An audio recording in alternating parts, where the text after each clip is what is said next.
네, 성령 강림절 기간을 맞이해서 계속해서 성령을 은유한 것을 가지고 말씀을 나누고 있습니다. 그동안 성령을 물로 비유했고 불로 비유했고 또 기름으로 이렇게 비유했는데 오늘은 성령을 비둘기로 이렇게 성경에 비유하고 있습니다. 여러분 알다시피 이 비둘기라고 하는 동물은 상당히 온순하고 부드러운 동물이에요. 그런데 제가 일생 동안 사는 동안 비둘기를 호랑이보다 더 무서워하는 여대생을 한번 만난 일이 있어요. 같이 걸어가는데 자기는 인생에 제일 두려운 게 비둘기라고. 비둘기들이 이렇게 있는데 같이 걸어가는데 그냥 소스라치게 놀라가지고 그 가운데를 걸어가야 되는데 비껴가지고 저 우회 해가지고 그렇게 가더라고요. 야, 그래서 제가 도무지 이해를 할 수가 없었어요. 야, 인간이라는 게 두려워하는 것이 다 다르구나. 이 비둘기는 반면에 상당히 부드럽고 착한 그러한 동물이거든요. 성경에 보면 비둘기가 많이 나옵니다. 제일 처음으로 나온 것이 창세기 8장 8절에 나오는데 그게 어떤 상황이냐면 노아의 방주에서 이제 물이 빠져서 이 방주가 이 흙으로 이제 무트로 이렇게 가야 되는데 이 노아가 지금 물이 어느 정도 빠졌는지를 알고 싶었어요. 그래서 그 배 안에 있는 비둘기를 날려보내는 그런 장면이 창세기 8장에 나오죠. 신구약 성경에 이 비둘기가 참 많이 나오는데 특별히 신약 성경 공간 복음서에는 이 비둘기가 다 나옵니다. 어떻게 나오냐면 예수님께서 세례를 받으시거든요. 요단강에서. 근데 하늘로부터 막 큰 소리가 있는데 그러면서 성령이 하늘로부터 비둘기 같이 임했다. 그렇게 다 나와 있어요. 근데 놀라운 거는 여러분 누가복음 3장 22절에 오면 이 누가라는 사람은 의사거든요.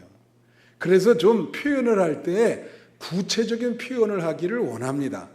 그래서 이 누가는 아주 유일하게 뭐라고 표현을 했냐면 성령이 비둘기 같은 형체를 띄어서 내려왔다. 그런 표현을 하고 있습니다. 이게 뭐냐면 성령이 비둘기 같은 형체로 그의 위에 강림했다. 그럼 비둘기 같은 형체가 뭐냐면 비둘기 모양을 띄웠다는 거예요.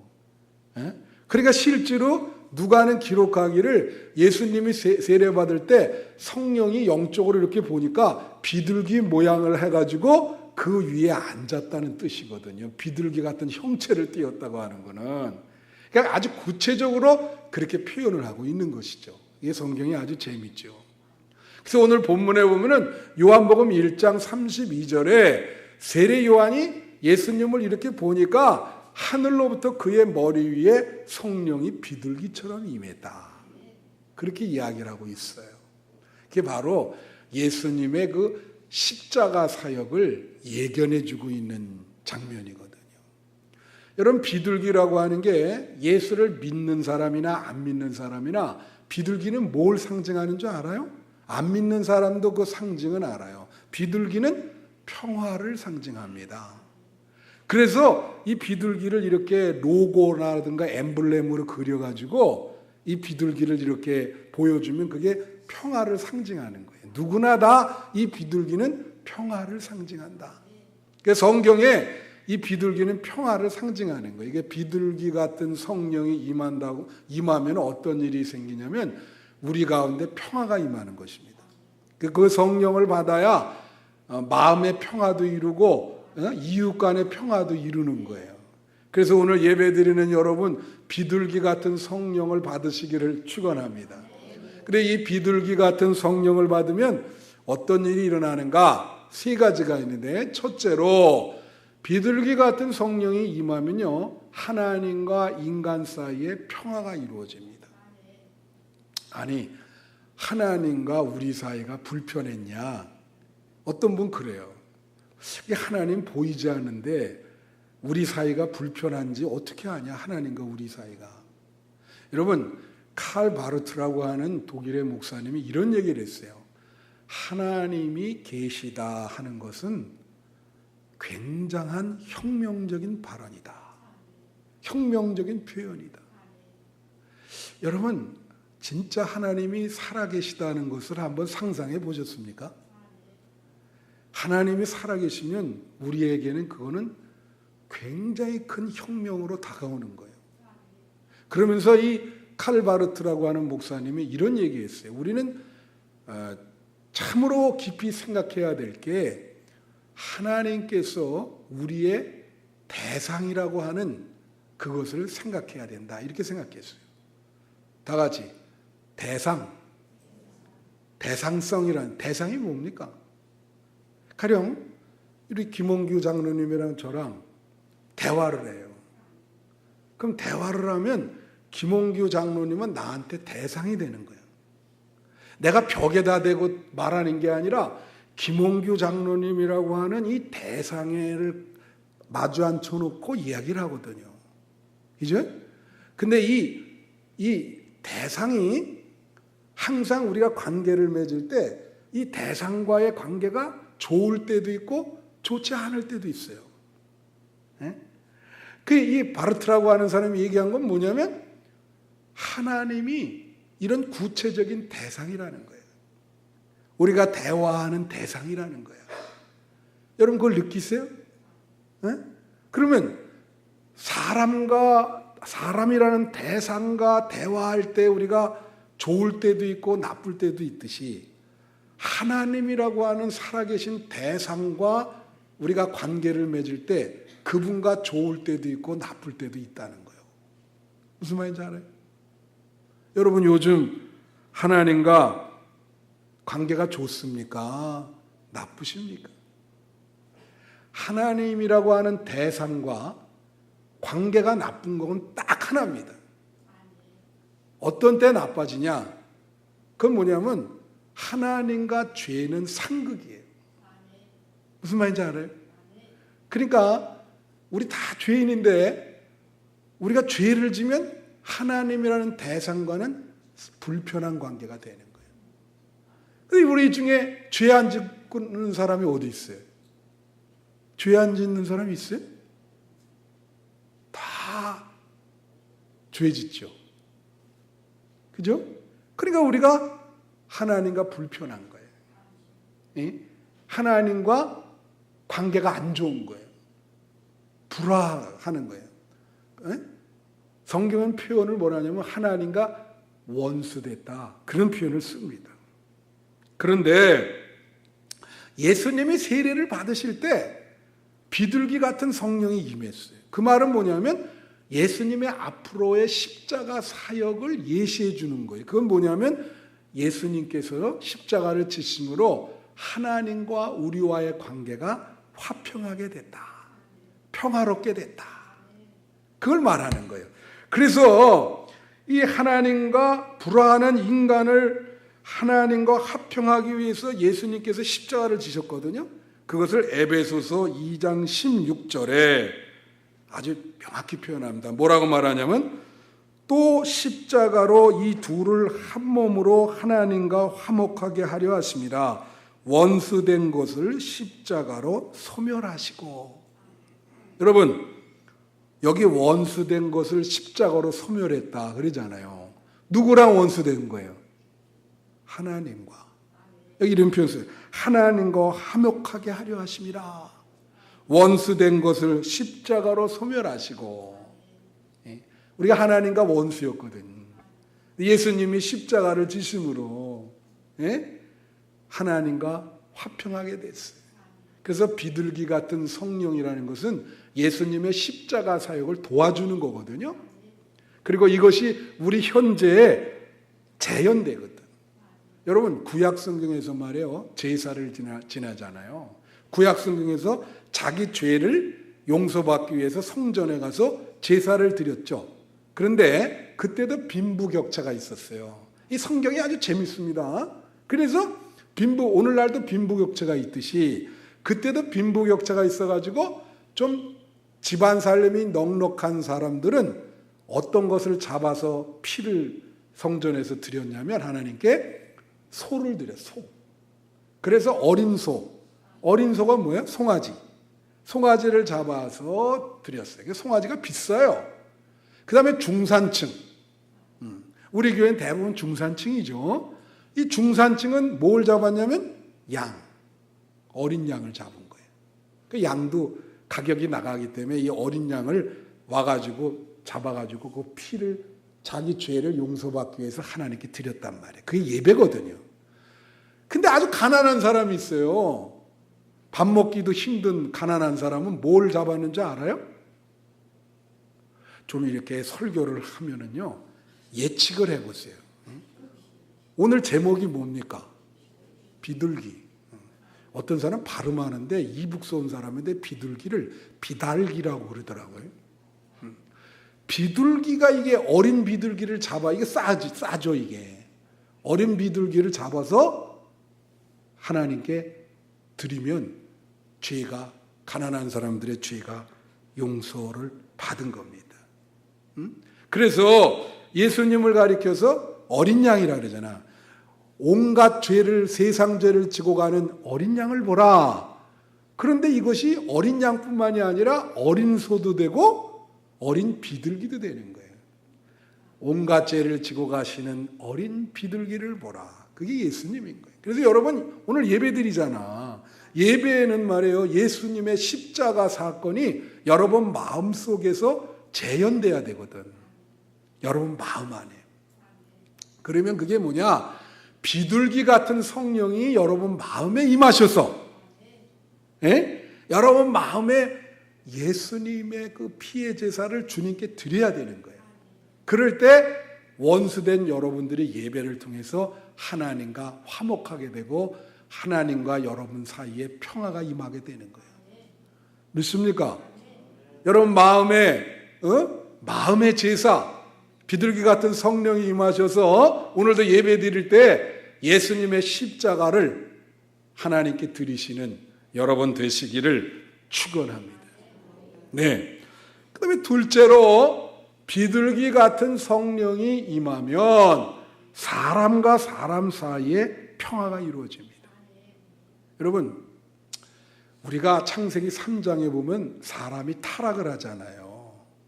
아담이 선악과를 따먹고 타락하죠. 그렇게 사람이 타락할 때 하나님이 여러 가지 능력을 걷어갔거든요. 그 중에 하나가 뭘 걷어갔냐면 사랑의 능력을 걷어간 거예요. 그래서 사람은 말이에요, 자기 아닌 타인을 진정으로 사랑할 수 있는 능력이 상실돼 있어요. 여러분 그걸 아셔야 돼. 그래서 말이에요, 사람은 말이에요, 둘 이상 모인 곳에는 항상 뭐예요? 갈등이 있고 싸워요. 심지어 부부간이라도 싸워요. 싸우게 돼 있어요. 둘 이상 모인 곳에는 왜 싸우냐? 그게 아담이 선악과를 따먹을 때 사랑의 능력을 상실됐기 때문에 사람이 모인 곳에는 항상 싸움과 갈등과 분열과 날마다 그런 일들이 벌어진다는 거예요. 그래 이 비둘기 같은 성령이 임하면 그 문제 해결되는데, 여러분 요즘 말이에요, 우리 사회에 갈등이 얼마나 많습니까? 우리 사회에 갈등이 많죠. 제가 요즘 고민하는 게 하나 있어요. 무슨 고민이 있냐? 일전에 말이에요, 건강보험을 확대를 했습니다. 그죠? 대통령께서 말씀을 하셔서.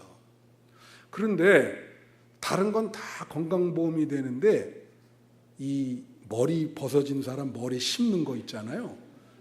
그게 제외가 됐어요. 그래갖고 이틀 전에 조선일보에 보니까 그게 크게 났어.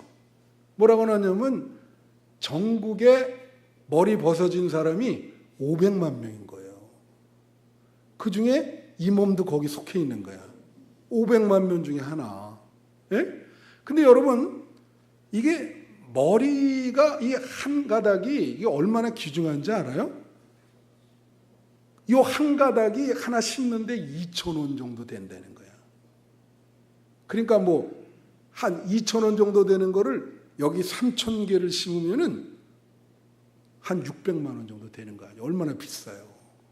근데 거기 신문에 보면 이게 머리가 벗어져 가지고 그거 정신적인 충격에 의해서 나는 괜찮은데 사실은 그 병원에 입원하는 사람도 있고 그렇대요. 정신병원에 입원도 하고 자기가 그걸 수용이 안 돼가지고. 근데 이게 돈이 많이 든다는 거야. 그래서 나는 이 한 올 한 올이 얼마나 귀중한지 몰라. 근데 여러분 이거를 갖다가 보험에서 제해 놓으니까 그 500만 명이 모여서 촛불 시위를 하겠다는 거야. 그래서 나보고 나오라는데 여러분 어떻게 할까요? 예? 아니 그것 때문에 지금 엄청나게 고민하고 있어. 이걸 나가야 되나? 예? 그러니까 자 보세요. 이 사회에는 말이에요. 단체마다 자기 이해관계에 얽혀 있거든. 그러니까 이게 남들은 생각 안 하고 야 여러분 이거 보세요. 어떻게 다 잘 살 수 있겠습니까? 그건 불가능하지. 그러다 보니까 그냥 박 터지게 싸우는 거예요. 그 싸움과 갈등과 그건 이루 말할 수가 없지. 비단 사회만 이렇게 싸웁니까? 가정도 싸우죠. 부부간에 늘 싸우고 부자간에 제가 먼저 교회 있을 때 말이에요. 아주 지능적으로 부부싸움 하는 사람이 있어.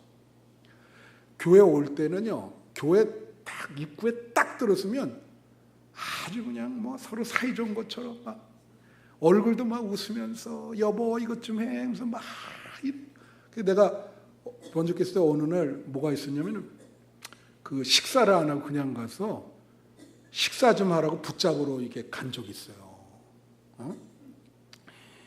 좀 멀리 가서 본색이 드러나면 되는데 딱 벗어나자마자 말이에요. 막 소리를 지르면서 어따 대고 막 난리를 치는데 와우. 그냥 교회 와서는 헤헤 이러는데 벗어나면 이건 아닌 거야. 딱 보면 알지. 그래서 이 가정에서도 싸우는 가정이 얼마나 많아. 그것 때문에 해체되는 가정도 많고 참 이게 분열과 갈등과 싸움. 교회는 어때요? 여러분 교회? 여러분 교회가 우리 대한민국에 5만 개가 넘거든요. 그중에 지금 현재도 싸우는 교회가 얼마만큼 될 것 같아요? 여러분 싸우는 교회가 생각보다 많습니다. 엄청나게 싸워요. 교회에서 막 박터지게 싸워. 예? 그러니까 어떤 사람이 그러잖아요. 버스 탔는데 막 싸우니까 싸우려면 교회 가서 싸우지 왜 버스 안에서 싸우냐.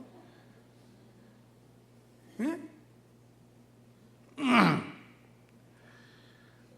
그런데 이 사람 사이의 이 갈등이 비둘기 같은 성령이 거기에 임하면 거기에 평화가 임한다는 거예요. 부부 사이에도 비둘기 같은 성령이 임하면 화평이 임하고 교회에도 비둘기 같은 성령이 임하면 늘 서로 사랑하고 예? 그렇게 평화로운 공동체가 되는 거예요. 어느 공동체든지 비둘기 같은 성령이 임하면 거기에 평화가 임하게 되는 거예요. 우리 한빛교회에 비둘기 같은 성령이 임하게 되기를 축원합니다. 여러분 감리교회에서 말이에요. 감독 선거를 하잖아요. 장로교는 총회장 선거를 해. 그죠? 감리교회 감독 선거가 이게 아주 힘듭니다. 이게 1938년에 감독 선거를 하는데 22번을 해도 이 사람이 목사들 똑같아요. 이게 똑같이 그냥 무리가 져가지고 한 표도 차이가 없이 22번을 했는데 똑같이 나오는 거야. 예? 그러니 누가 당첨이 돼? 이게 거의 비슷하게 나오지. 가반수를 넘기지 못하고 말이지. 그러니까 그 더운 여름에 감신대 거기서 했는데 1938년도에. 그래가지고 목사들이 지쳤어요. 이 더운 여름에 했거든. 그래갖고 힘들어서 이게 투표 못하겠다. 내가 앉아가지고 어떤 목사는 울면서 이거 100번을 해도 이게 변하지 않을 것이다고 이게. 어쩜 마음들이 이렇게 딱. 근데 말이에요. 창문 더워가 그때 무슨 에어컨이 있습니까? 뭐가 있습니까? 창문을 열어놨거든요. 더우니까. 근데 그 창문 사이로 비둘기 한 마리가 김종우 목사님이라는 분 그 앞에 딱 앉은 거예요.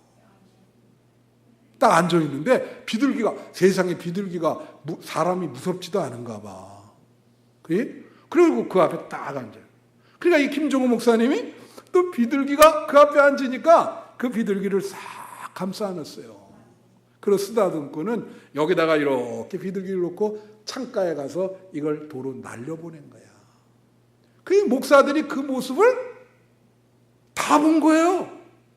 야, 이거 비둘기가 저 목사님 어째 앞에 앉아가지고 그걸 저렇게 했냐. 그래가지고 저건 하나님의 계시다 말이야. 그렇게 생각을 한 거예요. 그래가지고 23차 하는데 다 그 사람을 찍었어. 졸지에 그 사람이 뭐가 됐어요? 감동이 된 거예요. 세상의 갈등이 그렇게 해결될 수 있는 거예요. 할렐루야. 정말 하나님의 계시죠. 비둘기 같은 성령이 거기 임한 거예요.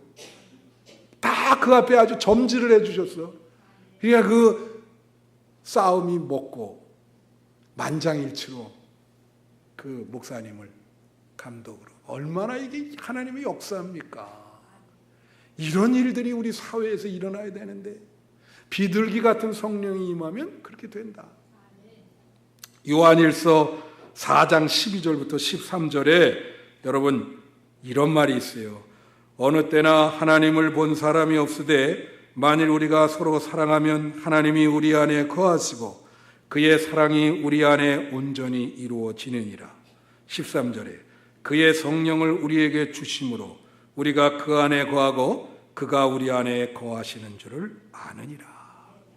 성령이 거하면 서로 사랑하게 되는 거예요. 비둘기 같은 성령이 여러분에게 임하셔서 미워하는 사람도 없어지고 여러분 마음에 평화가 임하기를 간절히 축원합니다. 마지막 세 번째로 비둘기 같은 성령이 임하면요 자기 자신과의 사이에 평화가 임한다. 아니 어떻게 자기 자신 뭐 또 다른 자기 자신이 있나? 여러분 로마서 7장 19절에 보면 바울이 이런 고백을 해요. 내가 원하는 바 선은 행하지 아니하고 도리어 원하지 아니하는 악을 행하는도다. 이게 무슨 말이에요? 이 바울의 마음에 자아가 두 개가 있다는 거예요. 하나는 선을 행하는 자아가 있고 원하는, 또 하나는 악을 행하는 자아가 있는 거예요. 두 자아가 있어요. 그 마음은. 이것을 뭐라 그러는지 알아요? 분열이라 그러는 게 자아의 분열. 다 같이 자아의 분열. 근데 여러분 그걸 알아야 돼요. 이 자아의 분열은요 사도 바울에게만 있는 게 아니라 우리에게도 다 있어요. 여러분이 잘 인식을 못해서 그렇지 여러분 분열이 있습니다. 이 분열이 심하게 되면 병에 걸려요. 예? 그래서 얼마 전인가요? 그 강남에서 어떤 여자 청년을 그 남자가 지하철 화장실에서 죽인 사건이 있지 않습니까? 그 남자가 걸린 게 바로 이게 분열이거든요. 분열증 걸렸거든요. 이게 분열증. 예? 그래서 자아가 두 자아가 있는 건데 여러분 분열보다 더 심한 게 있어요. 분열보다 더 심한 거를 뭐라 하냐면 해리라 그래. 해리. 이게 무슨 탤런트 해리가 아니라 학술적인 용어로 해리라 그래. 해리. 다 같이 해리. 해리는 뭔지 알아요? 해리 내가 잘 가르쳐 드릴게요. 잘 들으세요. 해리는 뭐냐면 소설 중에 지킬 박사와 하이드라는 게 있어. 낮에는 지킬 박사고 밤에는 하이드야.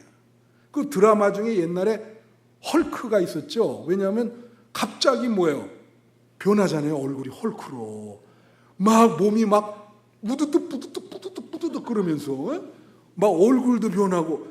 근데 본인이 그렇게 하고 나서 다시 정상으로 돌아왔는데 자기가 그렇다는 거를 알아요? 몰라요? 몰라요. 전혀 몰라. 그게 해리요. 그러니까 얘는 확실하게 두 얼굴을 갖고 있거든요. 갑자기 사람이 바뀌는 거야. 근데 자기가 인식을 못해. 그리고 인정하지 않아. 내가 언제 그랬냐? 나 그런 모습 없다. 그게 해리인 거예요. 해리. 그건 더 심한 거예요. 분열보다. 이건 완전히 두 얼굴 가졌는데 자기가 인식하지도 못하고 인정하지도 않아. 이 사람은 진짜 병원에 가야죠. 그 비둘기 같은 성령을 받거나. 그러면 그게, 여러분, 자기의 기대치가 높으면 이렇게 돼. 너무 기대치가 높으면 사람이. 그럼 분노하게 되거든. 자기 자신에 대해서 한탄하는 거야. 난 왜 이렇게 안 되냐 말이야. 내가 그걸 르샹띠망이라 그랬잖아요. 분노. 그런 사람이 누군지 아세요, 여러분? 성경에? 사울왕. 여러분 잘 들으세요. 이 사울왕이 말이에요. 두 마음이 있었어요. 어떤 마음이 있었냐면 다윗을 죽이려고 늘 마음속에 이글이글 탄 거야. 그래서 막 창으로 던지고 창만을 들고 다니고 이 다윗 봐라. 그런데 한쪽 마음에서는 어떤 마음이 드는지 사울왕에게 내가 이러면 안 되지. 이게 건강한 마음이고 정상적인 마음이죠. 그러니까 사울이라는 사람이 그렇게 나쁜 사람만은 아니에요. 그 마음 안에 내가 이러면 안 된다. 정상적이고 건강한 마음을 가지려고 노력을 했던 사람이야. 근데 자기 마음대로 안 되는 거예요. 그러니까 다윗을 불러가지고 내 앞에서 악기를 타라 그랬어. 음악을. 그런 걸 음악 치료라 그러죠. 음악 치료. 여러분 음악 치료에 대해서 들어봤어요? 음악 치료. 그게 비둘기 같은 성령이 임하는 거예요. 여러분 사무엘상 18장 10절, 사무엘상 19장 9절 보면 나와 있어요. 여기 보면 그 이튿날 하나님께서 부리시는 악령이 사울에게 힘있게 내림에 그가 집안에서 정신없이 떠들어대므로 다윗이 평일과 같이 손으로 수금을 타는데 그때 사울의 손에 창이 있는지라. 여러분 그게 뭐냐면 이런 그 두 자아 분열이 온 거예요. 그래서 여기 뭐라 그래요? 집안에서 정신없이 뭐라 그래요? 떠드는 거예요. 막 야야야야야야. 그러니까 다윗이 그 앞에서 그 마음을 죽이느라고 뭘 타? 수금을 타는 거야. 음악 부드러운 음악으로. 응? 당당당당. 모르겠네. 뭘 했는지. 그런 비슷한 음악을 막 좀 마음을 좀 누그러뜨려라. 응? 막 근데 이게 안 되네. 창을 가지고 막 던지는 19장 19절에도 똑같이 나와 있어. 그러니까 이게 뭐냐면 내 마음 나도 뭐 자기 마음대로 마음이 안 되는 거예요. 그게 분열이고 자기 자신과 평화롭지 못한 거예요. 여러분도 그런 사람이 있어요. 에? 사울이 그런 사람이라 참 불쌍해. 이게 비둘기 같은 성령이 임해야 그 마음이. 여러분 찬송가 187장에 1절에 이런 찬송이 있어. 비둘기같이 온유한 은혜의 성령 오셔서 거친 마음 어루만지사 위로와 평화 주소서. 우리 집 사람이 절대 노래 부르지 말라는데 한번 불러볼라. 나는 꼭 불러야 돼.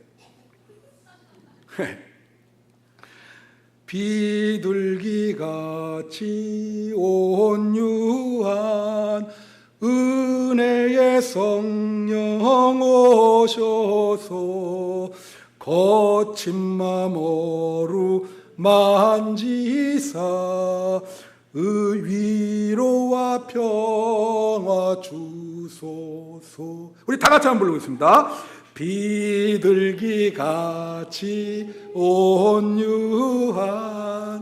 은혜의 성령 오셔서 거친 맘 어루만지사 위로와 평화 주소서. 여러분 이 찬송가 가사에 우리가 주목할 단어가 있어요. 그게 뭐냐면 거친 마음이라는 거예요. 거친 마음. 여러분 거친 마음이 뭔지 아세요?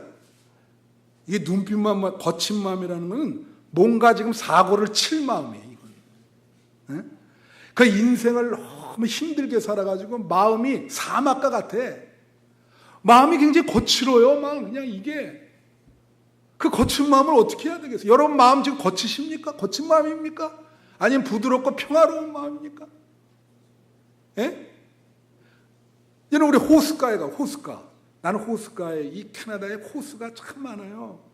그 마음이 불편할 때 그 호수에 갔었어요. 그 호수에 가면은 정말로 그 마음의 호수, 참 미풍이 불면서 그 잔잔하고 옆에 나무들이 있으면서 내 마음이 주님 저런 호수와 같이 되게 해주세요.